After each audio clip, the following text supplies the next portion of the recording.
আসসালামু আলাইকুম বন্ধুরা, আজ DSE 3110 ইঞ্জিন কন্ট্রোলারের ওয়ারিং নিয়ে আলোচনা করতে যাচ্ছি। তো এটি ডিপসি ইলেকট্রনিক্সের খুব বেসিক লেভেলের একটি কন্ট্রোলার। আমরা এই কন্ট্রোলারটির পিন কনফিগারেশন এবং ওয়ারিং নিয়ে বিস্তারিত শিখব। তার আগে আমি এই ইঞ্জিন কন্ট্রোলারটির মডেল নাম্বার সম্পর্কিত একটু তথ্য দিতে যাচ্ছি। আর তা হচ্ছে, আমার প্রিভিয়াস ভিডিওতে বলেছিলাম যে এই মডেলের ইঞ্জিন কন্ট্রোলারটি দুই ধরনের হয়ে থাকে। একটি হচ্ছে ক্যান এবং অপরটি হচ্ছে এমপিইউ।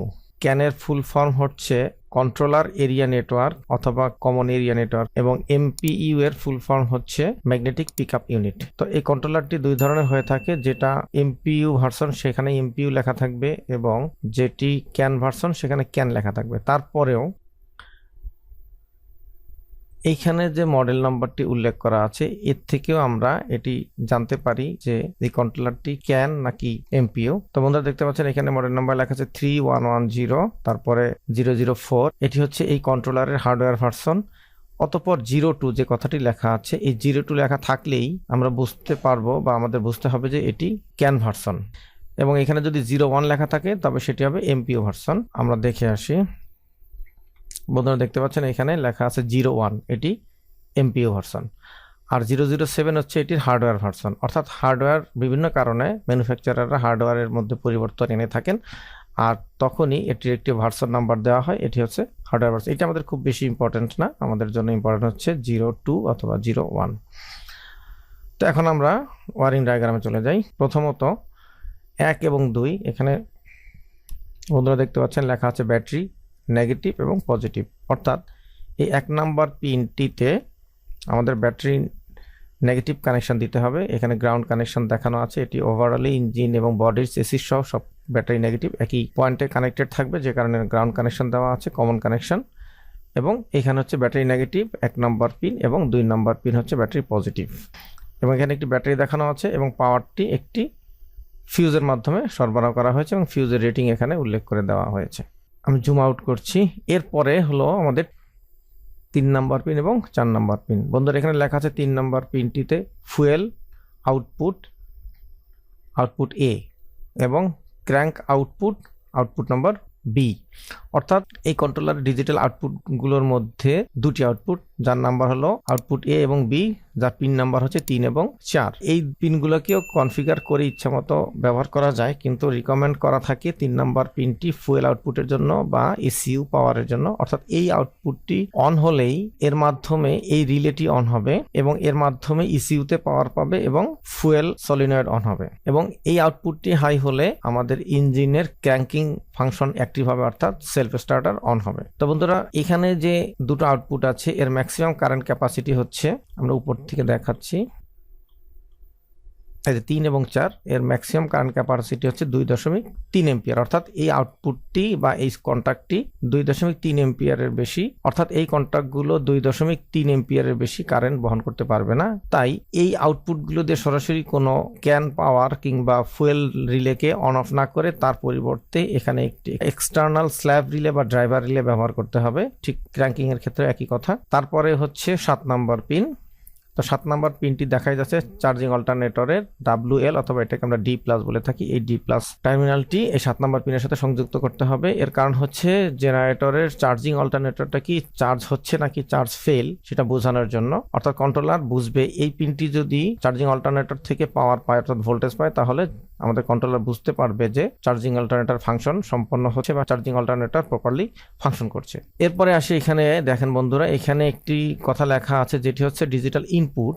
এখানে 6টি ডিজিটাল ইনপুট আছে, তার মধ্যে 12 নম্বর ইনপুটটিতে লেখা আছে input A configure for the emergency stop. অর্থাৎ এই ইনপুটটাকে ইমার্জেন্সি স্টপ হিসেবে কনফিগার করা আছে। চাইলে আপনি এটাকে চেঞ্জ করতেও পারেন, কিন্তু কোম্পানি রিকমেন্ড করতেছে যে এটি লিখেই দিয়েছে যে এটি ইমার্জেন্সি স্টপ হিসেবে ব্যবহার করতে হবে, এবং ইমার্জেন্সি স্টপ সুইচটি অ্যাক্টিভ করার সময় যাতে করে আমাদের এই ফুয়েল আউটপুট এবং ক্র্যাঙ্ক আউটপুট অফ হয়ে যায়। অর্থাৎ এই সুইচগুলো দেখা যাচ্ছে এই ডটেড লাইন দ্বারা একই সুতোয় গেঁথে দেখানো আছে। তার মানে হলো যে এই ইমার্জেন্সি স্টপ সুইচটি অপারেট করলে at the same time 3 number output, 4 number output এবং 12 নাম্বার ইনপুট সবগুলো ওপেন হয়ে যাবে। তো লেখাই আছে এখানে recommend that the emergency stop breaks the fuel and crank output. অর্থাৎ কোম্পানি এটা রিকমেন্ড করেই দিয়েছে যে এগুলো একসঙ্গে অফ হয়ে যাবে।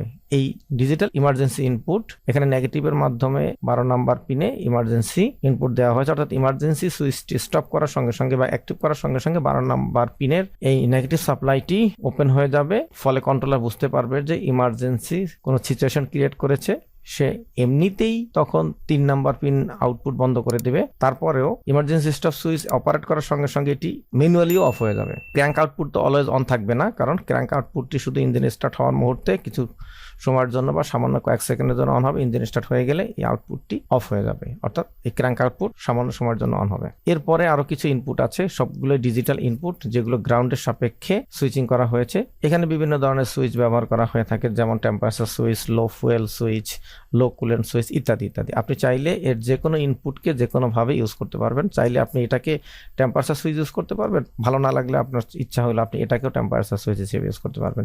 এটাকে আপনি লো কুলেন্ট সুইচ হিসেবে ব্যবহার করতে পারেন, চাইলে এটাকেও আপনি লো কুলেন্ট সুইচ হিসেবে ব্যবহার করতে পারেন, এটা আপনার ইচ্ছা। এবং এই ইনপুট কনফিগারেশনের কাজটি করতে হবে আমাদেরকে এর কনফিগারেশন সুইচ সফটওয়্যারের মাধ্যমে। আমরা সেখানে একটু গিয়ে দেখি।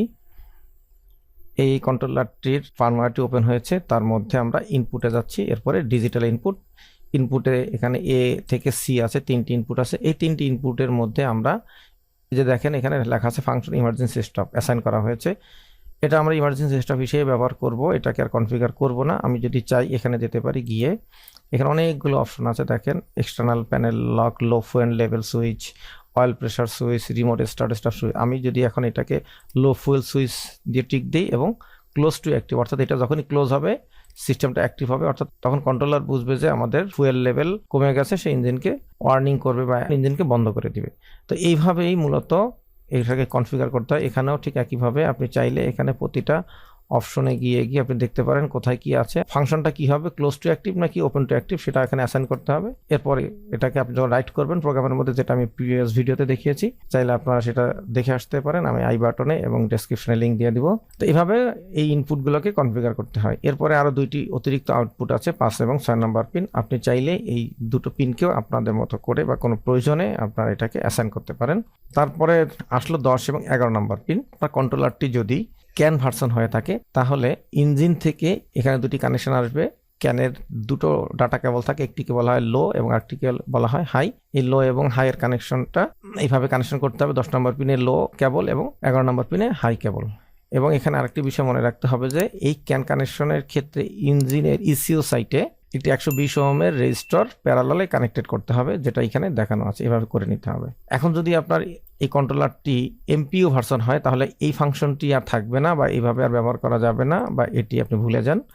এর পরিবর্তে আপনাকে এইটুকু ফলো করতে হবে, অর্থাৎ ম্যাগনেটিক পিকআপ ইউনিট থেকে যে 2টো তার আসবে সেই 2টো তারের মধ্যে পজিটিভ তারটি 10 নম্বর পিনে কানেক্ট করতে হবে এবং নেগেটিভ তারটি 11 নম্বর পিনে কানেক্ট করতে হবে। এবং এই কেবলের উপরে যেটা গ্রাউন্ড শিল্ড থাকবে সেটিও এসে নেগেটিভ পিনের সাথে কানেক্ট করতে হবে। এখানে এটি বলা আছে do not connect the screen to engine, অর্থাৎ ইঞ্জিন বডির সাথে এটা কানেক্ট করা যাবে না। এরপর অবশিষ্ট থাকছে আমাদের 8 এবং 9 নম্বর পিন। 8 এবং 9 নম্বর পিন আমার জেনারেটর টার্মিনাল থেকে আসবে। এটি হচ্ছে সিঙ্গেল ফেজ সেন্সিং, যেখানে 8 নম্বর পিনে হবে আমাদের নিউট্রালের কানেকশন এবং 9 নম্বর পিনে হবে এই 3 ফেজের যে কোনো একটা ফেজ থেকে কানেকশন, তবে সেটা সরাসরি দেওয়া যাবে না, একটা 2 এম্পিয়ার ফিউজের মাধ্যমে সরবরাহ করতে হবে, যার মাধ্যমে আমার এই ইঞ্জিন কন্ট্রোলার জেনারেটরের টার্মিনাল ভোল্টেজের কি অবস্থা বা কত আছে না আছে ডিটেলটা জানতে পারবে এবং সেই অনুযায়ী ডিসপ্লেতে ইনফরমেশন শো করতে পারবে। অতঃপর এখানে আরেকটি পোর্ট দেখতে পাচ্ছি যেটাকে বলা হয় প্রোগ্রামিং পোর্ট।